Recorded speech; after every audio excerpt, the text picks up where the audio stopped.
everybody. Welcome back to the weekly show. It's so good to be back here with all of you today. Welcome again, College and Medical School Planning Show. Thank you again for so many of you, your comments, your questions. They become a great compass and GPS for the direction I take with the show. And when dealing with, it's been such a reward this season now. We're getting into April here and getting so many great results for our students, for my students in my college planning and medical school coaching program. And so many great questions come in, and I want to share some wisdom with you today that's going to help all of you who are in the planning process from 9th to 11th grade now. And it's been great working with so many of you. I look forward to working with more of you. And I want to get into an important topic today that I think is such a fantastic topic because I learned so much. I've done this for so many years.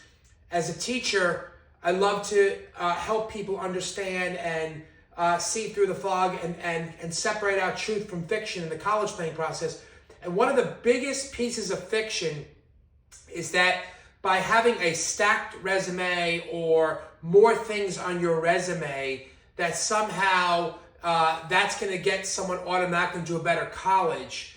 And it's not the case. As a matter of fact, here, because I own an educational tutoring business company, many parents will cancel important classes because they get very nervous about their child missing volunteering one week because they're afraid they have to get a certain amount of hours to be the most qualified or distinctive candidate. It's not the case. And I really want to delve into the truth behind all of those misperceptions today with an important question that all students and families should be asking themselves as they're going through the college, high school, and thinking about college admissions. And the question is this: am I leaving my school and my community a better place? Is there evidence that I am leaving my school and community a better place? If there's no evidence of impact on a student's application, not just participating in clubs or participating in fundraisers, if there's not clear impact that a student has had, where they've clearly made their school, their community a better place, for top schools, for Ivy League and top schools, they are not going to be at the top of the list. No matter how much they've stacked their resume with different businesses they started or different accomplishments they've had. Colleges, top universities, Ivy League schools, and near Ivy schools, such as University of Michigan, University of Chicago, are going to look for impact within the environment you've been in for the past 3 to 4 years. Okay? And if that impact is not clearly shown on your application and cited and referenced in your recommendation letters by your guidance counselors, it is impossible for a school to see you as someone that's going to come to their environment and make an impact. Colleges, like any organization, are looking for students who are going to come to campus and make a significant impact. How can they see evidence of that from the students telling them all the things they're going to participate and do at the University of Chicago, at Harvard or Yale or Cornell, if there's no evidence for that in high school on their activities, their resume, and cited by their recommendation letters or the people that know you best? So the question to ask is, do I have evidence? Is there evidence from me on my application, from my recommenders, that I have made a clear impact in my environment? My students this year and past years have gotten into top Ivy League schools with me. We have been able to cite impacts they've made in their community, whether it be one of my students recently did an amazing drive. He saved about 4 or 5 animals from being removed from a local park. One of my students, she started a club at her school, an amazing club for computer science, teaching coding, and the club grew in numbers. Amazing. And she made a great impact. Her principal noted it. She got an award for it. There was evidence and recognition within her environment now of the impact she made.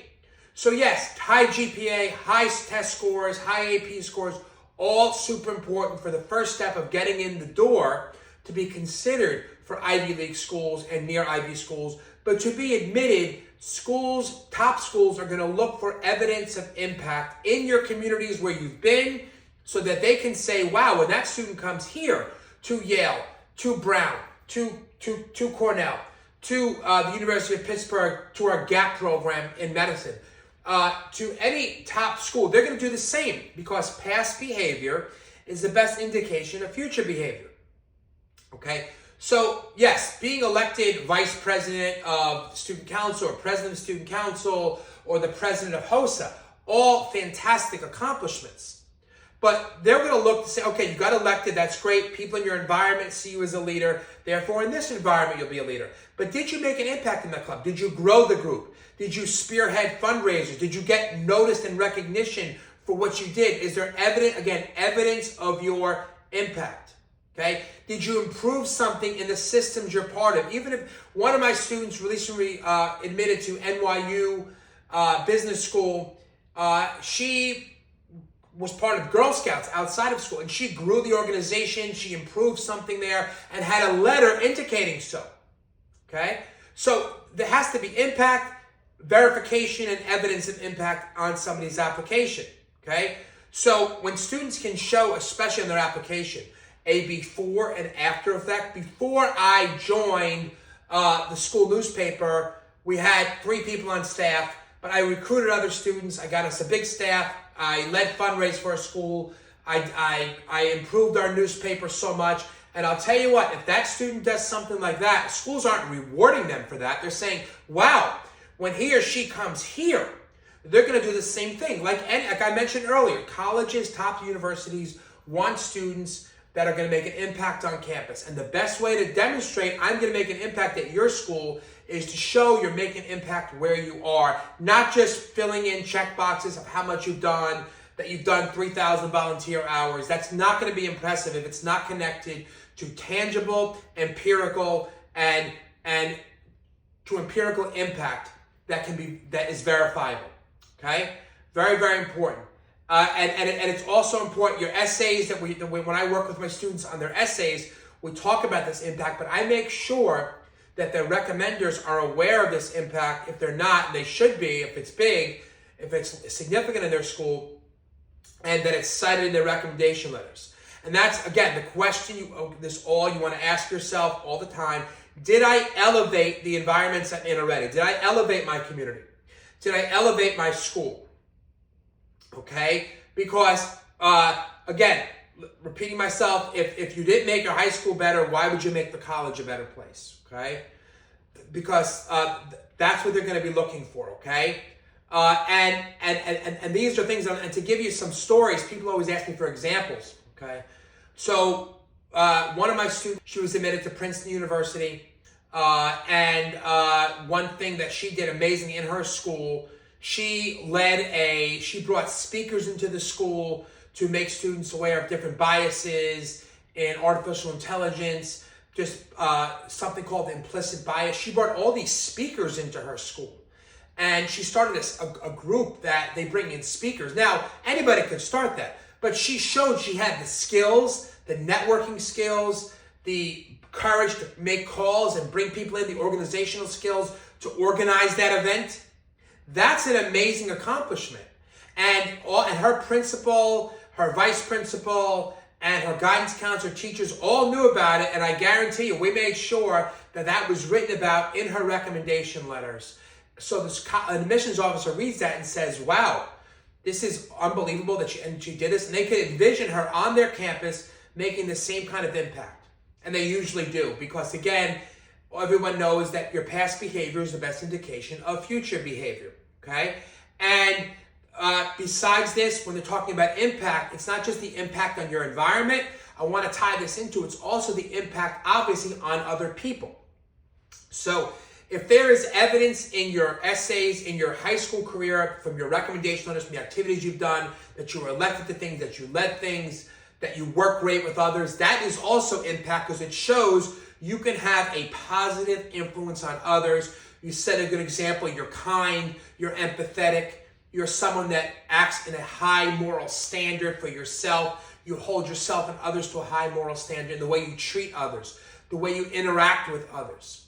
This is such an important concept, and that's a way of making an impact, because impact is not just what you accomplish tangibly, but also did you uplift your environment? Did you make people want to participate? Did you make people more collaborative? Can you work well with others? And they're not going to trust what you say in your essays about that. They're going to listen to the people who know you best in your environment. Your teachers, your guidance counselors matter a lot, okay? And if you can show that you made an impact on others, that you work well with others, that you impacted others when you work with them, that's going to be better than logging in 10,000 volunteer hours and just passing time with no significant impact. This is not to malign volunteering. Volunteering is great, but smart volunteering is what's important. So if you're going to volunteer somewhere, which is fantastic and good to do, you want to do something fantastic there.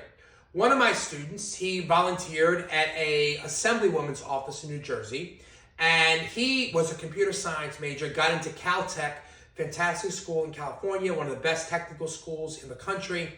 And what he did is he decided to create a whole database for her. And he made a whole database that they didn't have for constituent concerns and logging calls, created a whole coding thing that got approved, even by the state assembly, approved budgeting for her for it. Amazing impact. And the assemblywoman wrote him a letter, and it verified his impact. And that was amazing. And even if you volunteer at a soup kitchen, do something, get elected to something there, change something there, ask if you could take the initiative and change one of their systems, offer to make a website for them that brings in more donations. One of my students, he volunteered, he worked at a museum as a volunteer. I told him, don't just pass time there. He went in there, he created a website for them, he did all these amazing fundraisers for them, he made an impact. And that's what colleges are going to look for when they see, your recommenders see you as someone kind, someone empathetic, someone who works well with others, has a positive impact on others, and most importantly, has a positive impact on your community, on your school. You left it better than it was before. Because of you, your school and your community are better places. That is the impact you want to have. If you look at all of my admits that got into top Ivy League schools, near Ivy schools, combined medical programs, we did not just stack their applications showing what they've done. That's all great, but that's good for good schools. For the top tier schools, they want to see the most significant impact. Since college admissions has gotten so competitive and colleges have options for who they want on their campus that fits their culture of collaboration and impact. And that's the culture of all top Ivy League and near Ivy League schools. So remember, don't just pass time in high school. Don't just volunteer. Don't just join clubs. Make your school and community a better place. Have documented evidence of it. Make sure the people around you know about your impact. Make the evidence big. Make it significant. Make sure when you're applying, your recommenders are reminded of the impact you've had on your community. And make sure colleges can look at your application, look at your essays, look at your recommendation letter and say, wow, we want this person on campus, not because they have the most things, the most activities, or the most volunteering hours, the most stacked resume, but this is someone who clearly spent a lot of their time making an impact, impacting others, and we want them on our campus here to do the same, okay? I hope this was enlightening for so many of you who have been asking me about this. And unfortunately, I get so many letters from parents whose students graduated high school already, asking for their younger ones. They're saying, my child had all these things in their resume. They didn't get in anywhere good. Why do you think this was, Mr. Buffer? Because they're trying to learn for their younger sibling, the younger child. And I say, after looking at it, I say it's because they did a lot, but they really didn't stand out doing it. They didn't show evidence of impact. Doing anything is not super impressive. Making a change, making a difference is what is most impressive. Again, I hope today was helpful for all of you. Go ahead, go out there, make an impact, make your community and schools a better place, and have a fantastic day. I will be back with you all soon. Thank you again.